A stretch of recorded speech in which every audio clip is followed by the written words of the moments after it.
ನಮಸ್ಕಾರ. ನಿನ್ನೆ ಒಂದು ವಿಡಿಯೋ ಮಾಡಿದ್ದೆ, ನಿಧಾನವಾಗಿ ಮಾತಾಡಿದ್ದೆ. ಉದ್ದೇಶ ಇಷ್ಟೇ ನೋಡಿ. ಒಬ್ಬರು ಹೋಟೆಲ್ಗೆ ಬಂದು 42 ಕಾಫಿ ಎಂದು ವೇಗವಾಗಿ ಹೇಳ್ತಾರೆ. ಹುಡುಗ 42 ಲೋಟ ಕಾಫಿ ತಂದು ಕೊಡ್ತಾನೆ. ಕೊನೆಗೆ ಖುಷಿಯಿಂದ ಎಲ್ಲರೂ ಕುಡಿತಾರೆ. ಯಾಕೆ ಅಂದರೆ ಕೇಳಿದ್ದಕ್ಕಿಂತ ಹೆಚ್ಚು ಕೊಟ್ಟಿದ್ದಾರಲ್ವಾ ಅಂತ. ಆದರೆ ಬಿಲ್ ಕೊಡುವಾಗ ಜಗಳ ಪ್ರಾರಂಭವಾಗುತ್ತೆ. ಯಾಕೆಂದರೆ ಅವರು 42 ಲೋಟ ಕಾಫಿ ಅಂತ ಹೇಳಿದ್ದಲ್ಲ, 4 ಟೀ 2 ಕಾಫಿ ಎಂದಿದ್ದಾರೆ. ಅಂದರೆ 4 ಲೋಟ ಚಹಾ ಮತ್ತು 2 ಲೋಟ ಕಾಫಿ ಅಂತ ಅರ್ಥ. ಆದ್ದರಿಂದ ವೇಗವಾಗಿ ಮಾತನಾಡುವುದು ಬುದ್ಧಿವಂತಿಕೆ ಅಂತ ಅನಿಸಬಹುದು, ಆದರೆ ನಿಧಾನವಾಗಿ ಮಾತನಾಡುವುದೇ ಉತ್ತಮ. ಇವತ್ತು ನಿನ್ನೆ ಹೇಳಿದ ವಿಷಯವನ್ನೇ ಮತ್ತೆ ಹೇಳುತ್ತೇನೆ. ನಿನ್ನೆ ನಿಧಾನವಾಗಿ ಹೇಳಿದ್ದೆ, ಇವತ್ತು ಸ್ವಲ್ಪ ವೇಗವಾಗಿ ಹೇಳ್ತೇನೆ. Already yesterday I had spoken about this, but yesterday I had spoken very slowly. Speaking very fast is not an intelligence because it doesn't make sense. Just take an example. Somebody comes to a hotel and makes an order for 42 coffee. But later they started to fight each other while paying the bill. Customer said that it was not 42 but it was 4 tea and 2 coffee. So fast pronunciation makes more confusion. It doesn't make sense, so I don't like to speak very fast further. Today I speak fast because already it was told yesterday in my video. Idan kavibhya purvebhyo namo vakam prashasmahe vande mahichatam vani mamrtam atmanah kalam. Really, I am not interested in English. We are Kannadigas. We should save Kannada, our mother tongue. But probably some of my students don't know Kannada. They want explanation in English. So now I have to do some video files in English on Sanskrit literature or text.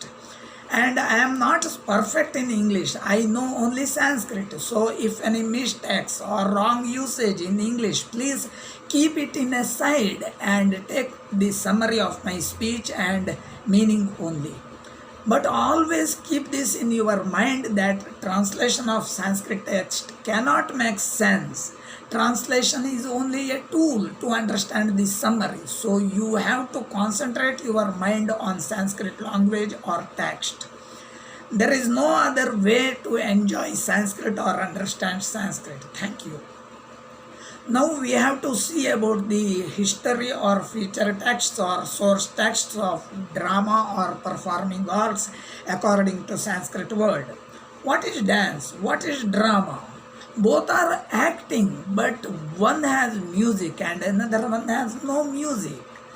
Drama gives the importance for speaking. Dance has no any kind of speech.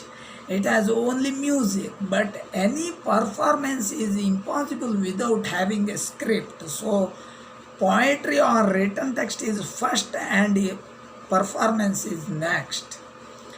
This is the reason why we divide the Sanskrit poetry into 2 groups. If anybody asks the question why, how many types of Sanskrit text how many types of Sanskrit text or poetry, especially we answer it is only 2, Drishya Kavya and Shravya Kavya. Again there are some varieties in Drishya Kavya like text or prose or poems or champu etc. Champu means the text which is mixed with prose and poems or verses. But this is not drama. All these are parts of Sanskrit poetry. Long ago, Sanskrit poetry had been divided into 2 groups by ancient scholars who made a perfect frame for or feature text for poetry. Because some can be listened only and other some can be seen and listened. So it is one group which is only fit for listening and another one which is fit for watching or performing. Dance drama can be performed, so it is Drishya Kavya. But only verses or text or prose or story cannot be performed. Only it can be listened or read. So one is Drishya, seen, and another one is Shravya, auditory. All poems, texts, stories are only Shravya Kavya. Acting or performing of a drama or dance on a stage is Drishya Kavya. But drama is special here because it is included in both groups, because it can be watched or it can be performed and it can be read and it can be listened. This is very famous verse that नाटकमथ प्रकरणं भाणव्यायोग समवकारणिमाः इहा मृगाङ्कवीथ्यस्युः प्रहसनमिति रूपकाणि दश. So नाटकं प्रकरणं भाणः व्यायोगः समवकारः डिमः इहा मृगः अङ्कः वीथि and प्रहसनम. 10 types of rupaka. These are all called rupakas and can be compared with the drama or dance. But each rupaka has a speciality and there is a small difference between each other. All these rupakas can be performed and we say dance in English for nritya, but there is no a correct word or perfect word for nritya because all these look like same, but each variety has a speciality in performing. In Natya, Nritya and Nrtta. Nataka, Natya, Nritya, Nrtta are related to Drishya Kavya, but they have little difference between each other. We listen the famous word Nataka in local languages, Kannada, Telugu, etc. everywhere in India, but it has been included in Rupaka, or it is a part of Rupaka, or it is a type of Rupaka. This is already told maybe before, but again repeated here. So Rupaka is the main category in Drishya Kavya. It is divided into 10 groups named Natakam, Prakaranam, Bhanaha, Vyayogaha, Samavakaraha, Dimaha, Ihamrgaha, Ankaha, Vithi and Prahasanam. These rupakas cannot be called in a single word drama in English because each variety has a small difference and generally all have prose and verses.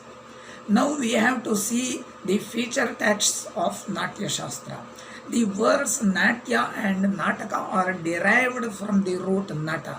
The words Nritta and Nritya are derived from the root Nrit or Nriti Gatra Vikshepe. But each word has its own special meaning and it is a technical term in Sanskrit. Each variety has a little difference. All look like same for the audience who don't know the theory of Natya, Nritya and Nritta. Nritta is just dancing for a song with accompaniments and no any type of feelings like happiness or sorrow or any kind of rasa. Nritya is also dancing for a song with accompaniments which shows acting, emotion or feelings like happiness, sorrow or any kind of rasa. Then what is Natya? Natya is also a kind of dance, but it has a great story and imitation. It should be played by a group of people. Music and singing, acting, emotion, the feelings and accompaniments are common in Natya like in Nritya, but story is special thing which cannot be seen in Nritya.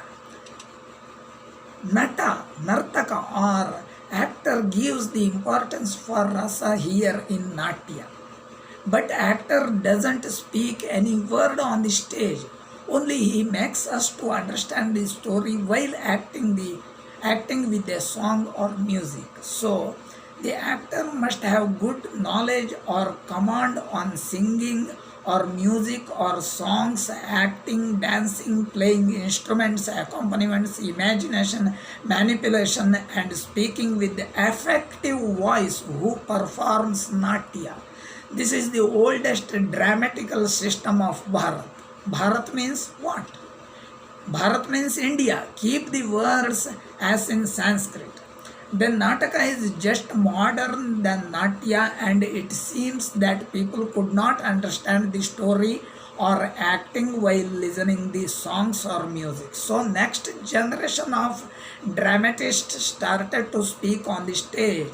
This is called Nataka or drama. It gives the importance for acting and speaking on the stage. Music and dance are very small parts of Nataka, and somewhere these are not seen. All dramas of Kalidasa or Bhasa are looking like same. No importance was given for dancing or classical music. But all dramas have prose and verses. Both are directly spoken or sung by actors on the stage. Natya Shastra of Bharatamuni is the main text or the source text for all type of Drishya Kavya among the available texts in India in Sanskrit world. All other texts are depending on Natya Shastra of Bharatamuni.